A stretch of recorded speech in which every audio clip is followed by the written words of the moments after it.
राज ने किया था कि सजा बढ़ा दी जाए, वो दोनों को निरस्त कर दिया। कुल मिला के पूर्णतया हम लोगों को अदालत ने राहत दी है इस केस में और उनको बरी कर दिया। लोकसभा सदस्यता को लेकर के आपको आगे अब लोकसभा सदस्यता उनका इसी शर्त पर निर्भर था कि अपील का जो रिजल्ट होगा, रिजल्ट उनके पक्ष में आया तो सांसद बने रहेंगे। इसके लिए उन्हें बधाई।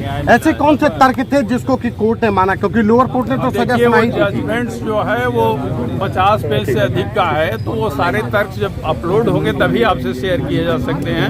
सुनवाई इसके लिए 10 दिनों तक चली थी, तो उसके बाद एक डिटेल ऑर्डर हुआ है। अब डिटेल ऑर्डर वेबसाइट पे अपलोड हो जाए तभी शेयर कर पाएंगे किन किन बातों को अदालत ने माना है। हमारा मुख्य आर्गूमेंट ये था कि जो बेस केस था उसमें एक्विटल हो गया है और पत्रावली पे जो भी गवाह आए हैं, प्रोसिक्यूशन उन्होंने ऐसी कोई गवाही नहीं दी कि इनके खिलाफ कोई आपराधिक गतिविधियों में शामिल होने का कोई साक्ष्य मिला। आप लोग ने क्या दलील दी थी कि कोई किस केस में उनको जो है बरी कर दिया गया? उसके बाद जो जिस आधार पर गैंगस्टर लगाया था, जो बेस केस था वो था कृष्णानंद राय जी के मर्डर का केस। उस केस में वो ऑलरेडी बरी हो चुके थे।